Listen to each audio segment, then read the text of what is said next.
नमस्कार। आकाशवाणी से प्रस्तुत है समाचार प्रभात।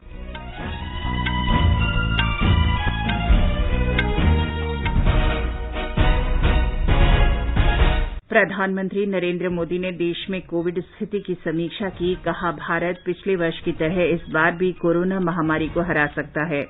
प्रधानमंत्री ने कोविड वैक्सीन निर्माण में तेजी लाने के लिए देश की पूरी क्षमता का उपयोग करने को कहा।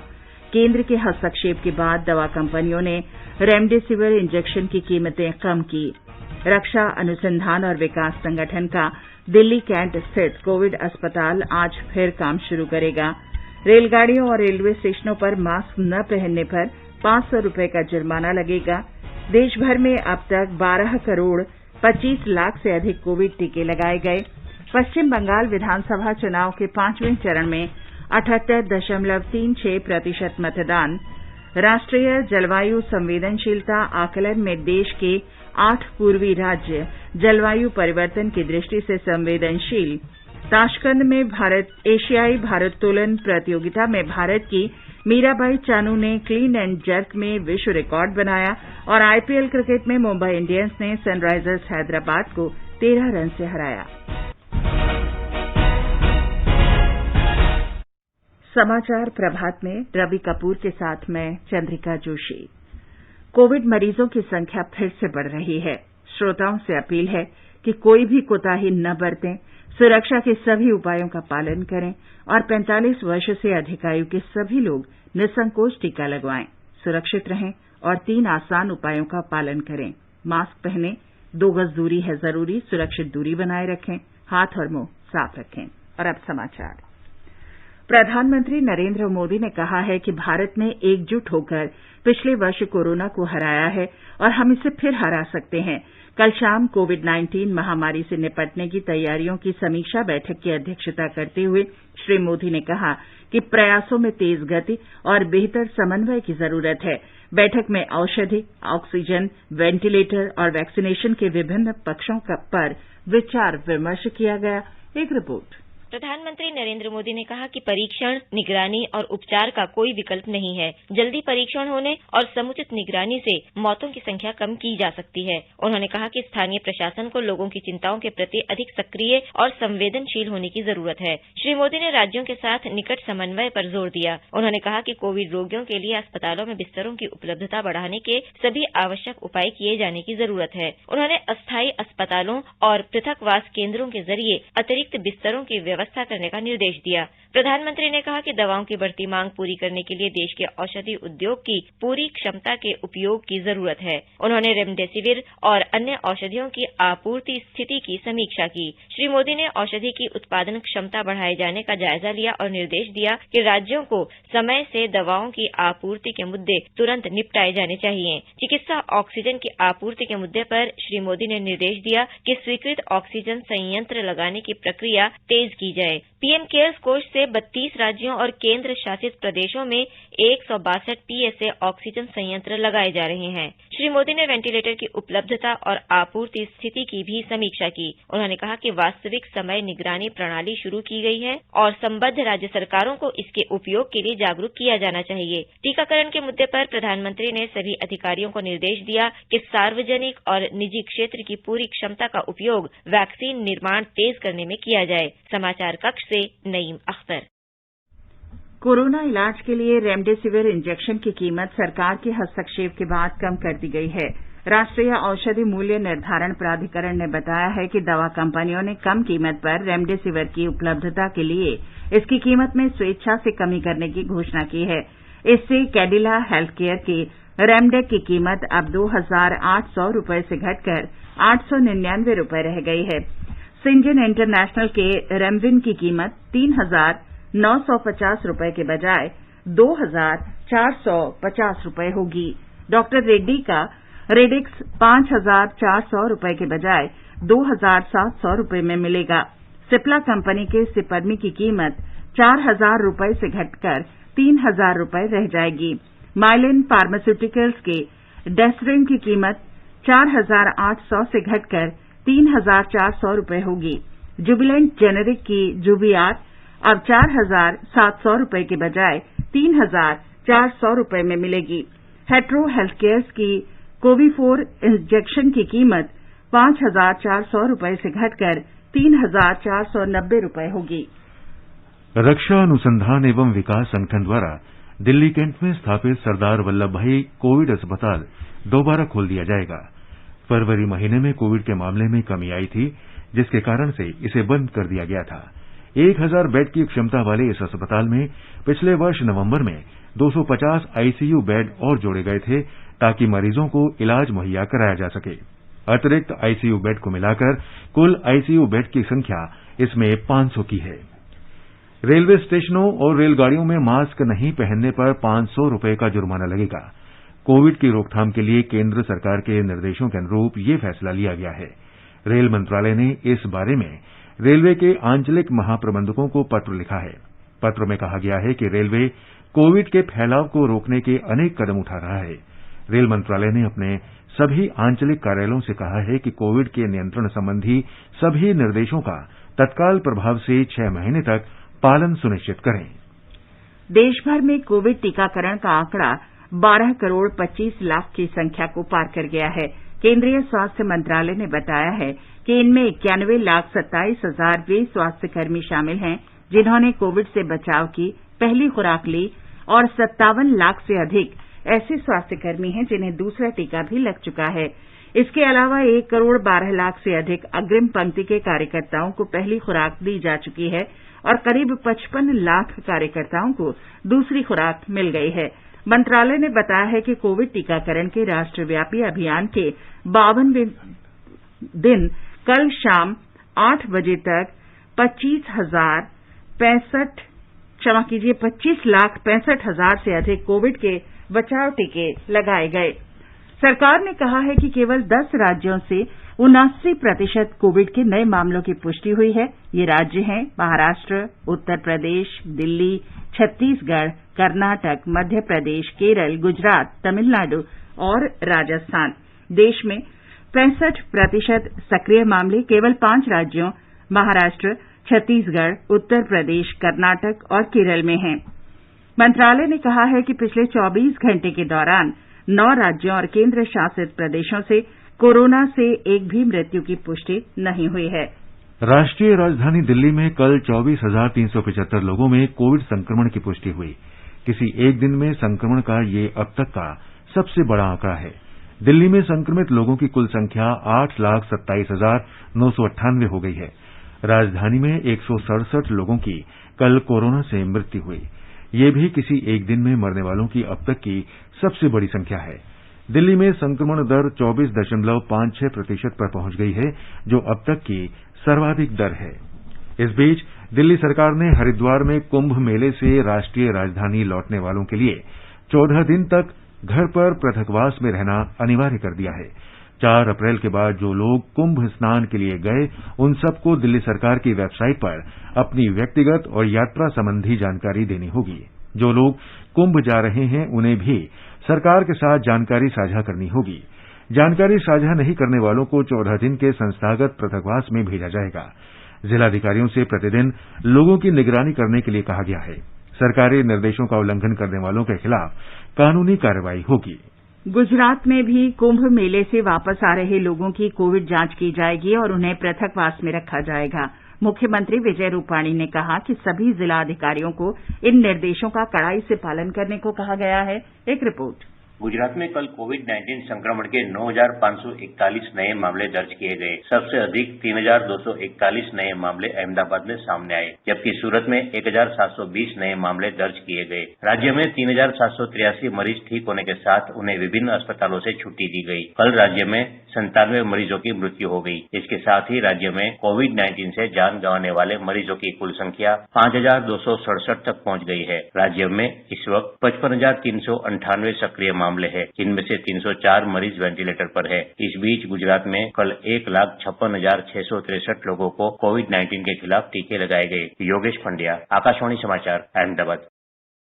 उत्तर प्रदेश में कोरोना के संदेह वाले रोगियों का इलाज भी कोरोना संक्रमितों जैसे ही किया जाएगा। मुख्यमंत्री योगी आदित्यनाथ ने अस्पतालों को संदिग्ध रोगियों का उपचार कोविड संक्रमित रोगी की तरह करने और उन्हें अस्पताल में अलग वार्ड में रखने के निर्देश दिए हैं।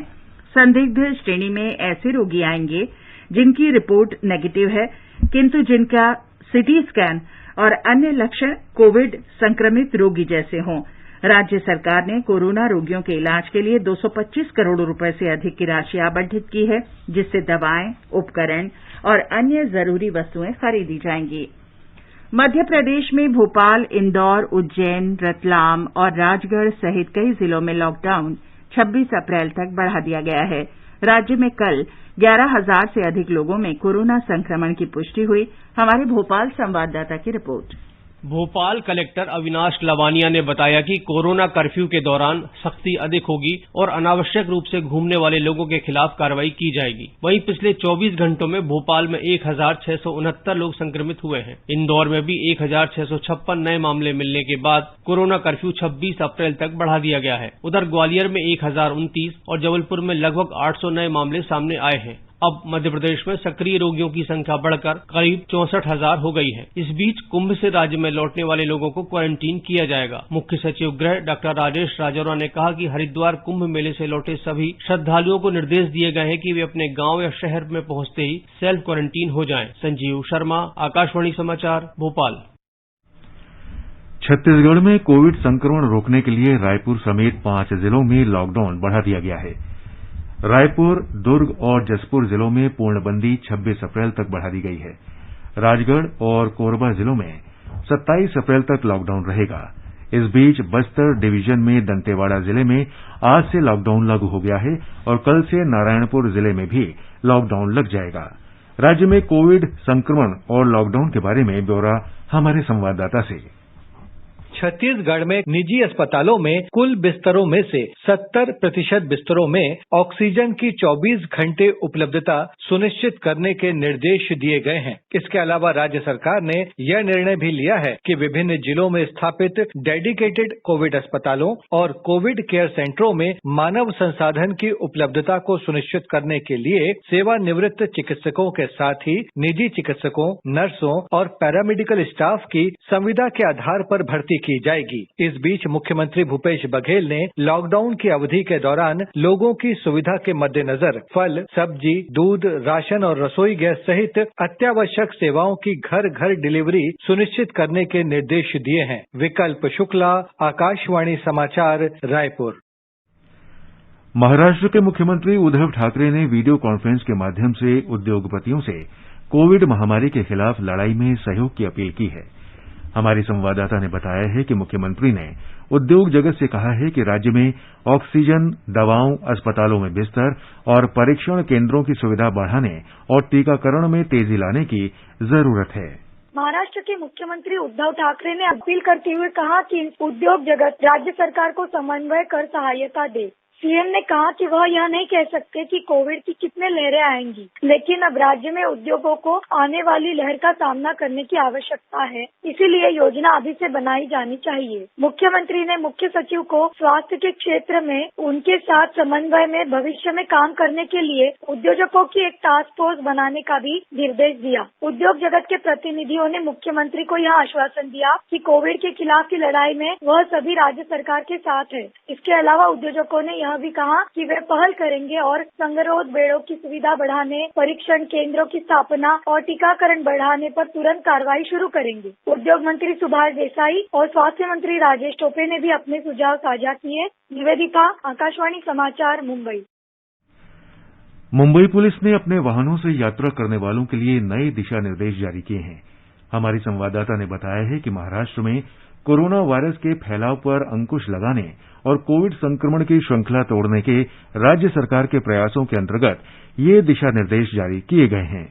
महाराष्ट्र में कोरोना का प्रकोप हर दिन बढ़ रहा है। इस बीच सड़क पर वाहनों पर नियंत्रण पाने के लिए एक नया नियम जारी किया गया है। सड़कों पर अनावश्यक यातायात को रोकने के लिए मुंबई पुलिस ने सभी ऑथोराइज्ड वाहनों के लिए कलर कोड जारी करने का फैसला किया है, जिनमें वर्तमान में कड़े प्रतिबंधों के साथ लागू किया जाएगा। नए दिशा निर्देशों के अनुसार कलर कोड वाले स्टिकर वाहनों को आज से सड़कों पर यात्रा करने की अनुमति दी जाएगी। स्वास्थ्य सेवा को लाल रंग दिया गया है और इसमें डॉक्टर, मेडिकल स्टाफ, एम्बुलेंस और चिकित्सक उपकरणों की आपूर्ति करने वाले लोग शामिल हैं। जबकि भोजन, सब्जियां, फल, किराने का सामान, डेयरी उत्पाद इत्यादि लाने वाले वाहनों को हरे रंग के स्टिकर लगाने होंगे। आवश्यक सेवाओं जैसे कि बिजली, टेलीफोन और प्रेस के कर्मचारियों को अपने वाहनों पर पीले स्टिकर लगाने होंगे। अगर कोई गलत स्टिकर लगाते हुए पाया गया तो उसके खिलाफ कड़ी कार्रवाई की जाएगी। पूजा पाल, आकाशवाणी समाचार, मुंबई।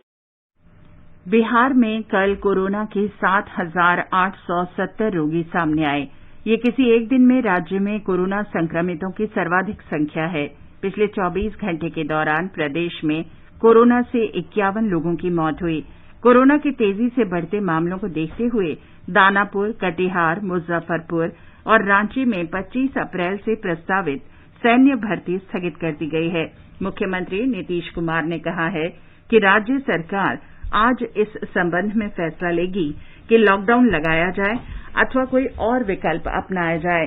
प्रदेश में ग्रामीण इलाकों में भी कोरोना के प्रसार के मामले सामने आए हैं। श्री नीतीश कुमार ने कहा कि आपदा प्रबंधन समूह सभी सुझावों पर विचार कर ये निर्णय लेगा कि सरकार क्या कदम उठाए। इस बीच बिहार में कल 1,20,603 लोगों ने कोरोना की वैक्सीन ली है। अब तक 57,83,000 से अधिक लोग कोरोना का टीका लगवा चुके हैं। पश्चिम बंगाल में कल 60,713 लोग कोविड से संक्रमित पाए गए। किसी एक दिन में संक्रमित लोगों का यह अब तक का सबसे बड़ा आंकड़ा है। राज्य में कोविड संक्रमित रोगियों की संख्या 6,51,000 पार कर गई है। कल कोविड से 34 लोगों की मौत हुई। कोलकाता में 1,998 नए रोगियों का पता लगा और 10 लोगों की जान गई।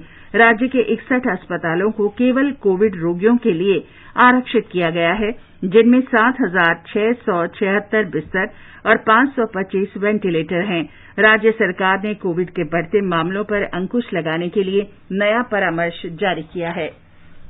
अंडमान निकोबार द्वीप समूह में कल 42 लोगों में कोविड संक्रमण की पुष्टि हुई। द्वीप समूह में अब तक 5,331 लोग संक्रमित मिले हैं, जिनमें 5,146 उपचार के बाद स्वस्थ हो चुके हैं। अब तक इस महामारी से 64 लोगों की जान गई है। संक्रमण पुष्टि की दर 1.52% है। लद्दाख में लेह के जिला अधिकारी ने जिले में सभी शैक्षिक संस्थाएं इस महीने की 30 तारीख तक बंद करने के आदेश दिए हैं। कल रात जारी आदेश में इस दौरान ऑनलाइन कक्षाएं जारी रखने को कहा गया है। विश्व स्वास्थ्य संगठन WHO ने कहा है कि कोविड संक्रमण के प्रति सप्ताह नए मामले पिछले 2 महीने के मुकाबले दोगुने हो रहे हैं। ये महामारी के दौर में नया रिकॉर्ड बन रहा है। WHO के महानिदेशक टेड्रोस एघेब्रेयेसस ने एक बैठक में कहा कि संक्रमण और मृत्यु के आंकड़ों में लगातार वृद्धि चिंता का विषय है। उन्होंने कहा कि सबको वैक्सीन समान रूप से मिलना एक चुनौती है। WHO के आंकड़े दिखाते हैं कि कोविड वैक्सीन की 82% खुराक उच्च या उच्च मध्यम वर्ग के देशों को दी गई है, जबकि निम्न आय वाले देशों को मात्र 0.2% वैक्सीन मिल पाई है। ये समाचार आकाशवाणी से प्रसारित किए जा रहे हैं। समाचार प्रभात में आपका फिर स्वागत है। आगे बढ़ने से पहले एक नजर मुख्य समाचारों पर। प्रधानमंत्री नरेंद्र मोदी ने देश में कोविड स्थिति की समीक्षा की। कहा, भारत पिछले वर्ष की तरह इस बार भी कोरोना महामारी को हरा सकता है। प्रधानमंत्री ने कोविड वैक्सीन निर्माण में तेजी लाने के लिए देश की पूरी क्षमता का उपयोग करने को कहा। केंद्र के हस्तक्षेप के बाद दवा कंपनियों ने रेमडेसिविर इंजेक्शन की कीमतें कम की। रक्षा अनुसंधान एवं विकास संगठन का दिल्ली कैंट स्थित कोविड अस्पताल आज से फिर काम शुरू करेगा। रेलगाड़ियों और रेलवे स्टेशनों पर मास्क न पहनने पर 500 रुपए का जुर्माना लगेगा। देश भर में अब तक 12 करोड़ 25 लाख से अधिक कोविड के टीके लगाए गए। पश्चिम बंगाल विधानसभा चुनाव के 5वें चरण में 78.36% मतदान। राष्ट्रीय जलवायु संवेदनशीलता आकलन में देश के 8 पूर्वी राज्य जलवायु परिवर्तन की दृष्टि से संवेदनशील। ताशकंद में एशियाई भारोत्तोलन प्रतियोगिता में भारत की मीराबाई चानू ने क्लीन एंड जर्क में विश्व रिकॉर्ड बनाया और आईपीएल क्रिकेट में मुंबई इंडियंस ने सनराइजर्स हैदराबाद को 13 रन से हराया। पश्चिम बंगाल विधानसभा चुनावों के 5वें चरण में कल 78.36% मतदान दर्ज किया गया। निर्वाचन आयोग ने कहा है कि पश्चिम बंगाल की 45 विधानसभा सीटों, बेलगावी लोकसभा सीट और तिरुपति लोकसभा सीट तथा 10 राज्यों में 12 विधानसभा सीटों के उपचुनाव के 15,789 मतदान केंद्रों पर वोटिंग शांतिपूर्ण रही। आयोग ने कहा कि राज्य में 8,000 से अधिक मतदान केंद्रों की निगरानी वेबकास्टिंग के जरिए की गई। आयोग ने कोविड मानकों का पालन करने के लिए मतदाताओं का आभार व्यक्त करते हुए कहा कि महिलाओं ने भारी संख्या में वोट डाले। इस बीच राज्य में छठे चरण का प्रचार जारी है। इस चरण में इस महीने की 22 तारीख को 4 जिलों की 43 विधानसभा सीटों के लिए वोट डाले जाएंगे। भारतीय जनता पार्टी और तृणमूल कांग्रेस ने सभी 43 सीटों पर अपने उम्मीदवार खड़े किए हैं। कांग्रेस 12 सीटों पर और मार्क्सवादी कम्युनिस्ट पार्टी 23 सीटों पर चुनाव लड़ रही है। निर्वाचन आयोग की ओर से 72 घंटे पहले प्रचार समाप्त करने के निर्देश के बाद छठे चरण का प्रचार कल समाप्त हो जाएगा। देश के 8 पूर्वी राज्यों को जलवायु परिवर्तन की दृष्टि से संवेदनशील पाया गया है। इस संबंध में किए गए एक राष्ट्रीय आकलन के आधार पर तैयार रिपोर्ट में कहा गया है कि झारखंड, मिजोरम, ओडिशा, छत्तीसगढ़, असम, बिहार, अरुणाचल प्रदेश और पश्चिम बंगाल जलवायु परिवर्तन के प्रति अत्यधिक संवेदनशील राज्य हैं। जलवायु परिवर्तन के अनुकूल बनाने के लिए इन राज्यों में विशेष प्रयासों को प्राथमिकता देने की आवश्यकता है।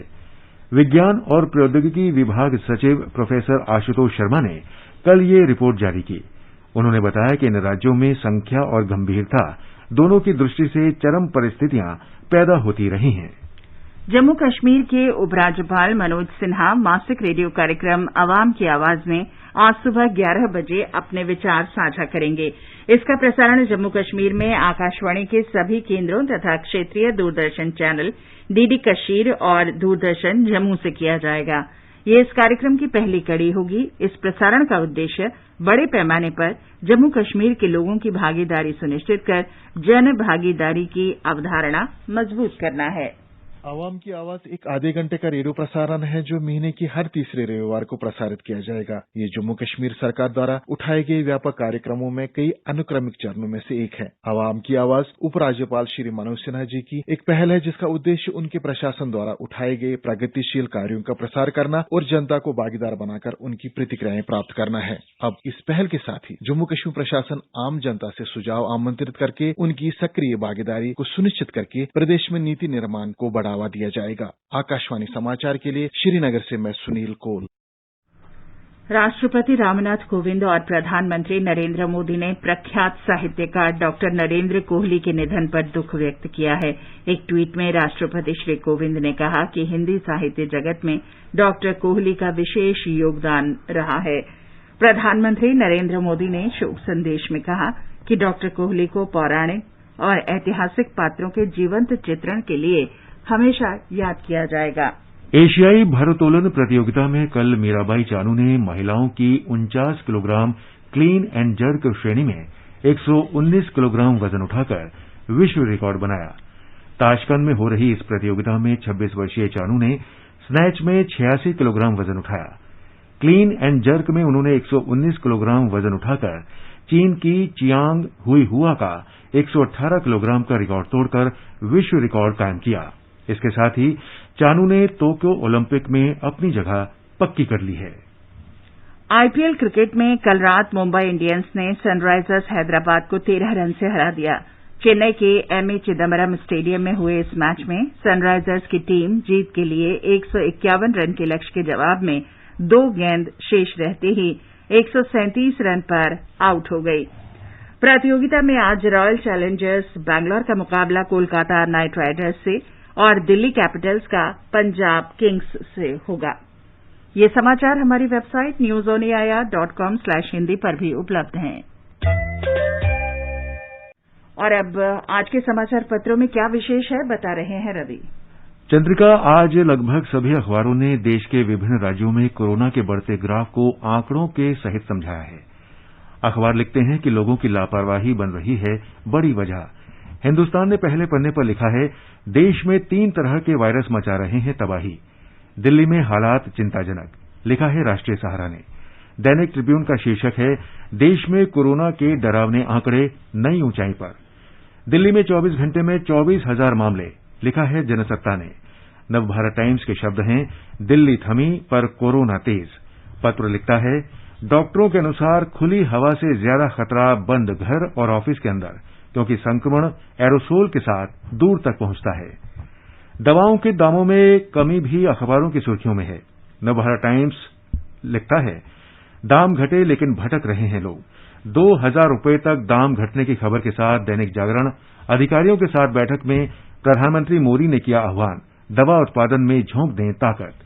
स्वास्थ्य मंत्री डॉक्टर हर्षवर्धन के इस बयान पर भी अखबारों की नजर है कि अब तक 14 करोड़ से अधिक टीकों की सप्लाई की जा चुकी है। वीडियो कॉन्फ्रेंस से 11 राज्यों के स्वास्थ्य मंत्रियों के साथ बैठक में केंद्रीय स्वास्थ्य मंत्री ने राज्यवार स्थिति की समीक्षा की। राजस्थान पत्रिका ने प्रकाशित विशेष आलेख में लिखा है, न रुके न थके, मरीजों की देखभाल में जुटे हैं स्वास्थ्यकर्मी। कुंभ के दौरान बड़ी संख्या में लोगों के स्नान के लिए हरिद्वार पहुंचने के बाद प्रशासन की हरकत में आने और प्रधानमंत्री की अपील के बाद सभी अखाड़ों की प्रतीकात्मक कुंभ पर बनी सहमति को भी अखबारों ने अहमियत दी है। सभी अखाड़ों के कुंभ समापन का ऐलान करते हुए इसे प्रतीकात्मक ही रखने की आपात बैठक में की गई घोषणा को अखबारों ने विस्तार से दिया है। पंजाब केसरी ने लिखा है, मोदी के ऐलान पर कुंभ हुआ खत्म। अखबारों ने लिखा है, राज्यों ने कुंभ से लौटने वाले यात्रियों पर निगाहें रखने को कहा। पश्चिम बंगाल में विधानसभा चुनाव के 5वें चरण के मतदान पर भी अखबारों की नजर है। प्रख्यात साहित्यकार डॉक्टर नरेंद्र कोहली के संक्रमित होने के बाद देहांत की खबर अधिकांश अखबारों में उनके चित्र सहित दी है। दैनिक जागरण ने दर्जनों पुरस्कारों से सम्मानित नरेंद्र कोहली के निधन की खबर का शीर्षक लिखा है, कोरोना ने छीन लिया आधुनिक तुलसीदास। रेलगाड़ियों में सफर के दौरान बिना मास्क यात्रा करने पर 500 रुपए का जुर्माना होगा, लिखता है हरिभूमि। मौसम विभाग के हवाले से खबर है कि कल से मौसम में कुछ बदलाव हो सकता है, 20 को लौटेगी बारिश। और अंत में मुख्य समाचार एक बार फिर। प्रधानमंत्री नरेंद्र मोदी ने देश में कोविड स्थिति की समीक्षा की। कहा, भारत पिछले वर्ष की तरह इस बार भी कोरोना महामारी को हरा सकता है। प्रधानमंत्री ने कोविड वैक्सीन निर्माण में तेजी लाने के लिए देश की पूरी क्षमता का उपयोग करने को कहा। केंद्र के हस्तक्षेप के बाद दवा कंपनियों ने रेमडेसिविर इंजेक्शन की कीमतें कम की। रक्षा अनुसंधान और विकास संगठन का दिल्ली कैंट स्थित कोविड अस्पताल आज से फिर काम शुरू करेगा। रेलगाड़ियों और रेलवे स्टेशनों पर मास्क न पहनने पर 500 रुपए का जुर्माना लगेगा। देश भर में अब तक 12 करोड़ 25 लाख से अधिक कोविड टीके लगाए गए। पश्चिम बंगाल विधानसभा चुनाव के 5वें चरण में 78.36% मतदान। राष्ट्रीय जलवायु संवेदनशीलता आकलन में देश के 8 पूर्वी राज्य जलवायु परिवर्तन की दृष्टि से संवेदनशील। ताशकंद में एशियाई भारोत्तोलन प्रतियोगिता में भारत की मीराबाई चानू ने क्लीन एंड जर्क में विश्व रिकॉर्ड बनाया। और आईपीएल क्रिकेट में मुंबई इंडियंस ने सनराइजर्स हैदराबाद को 13 रन से पराजित किया। इसके साथ ही समाचार प्रभात का ये अंक समाप्त हुआ। नमस्कार।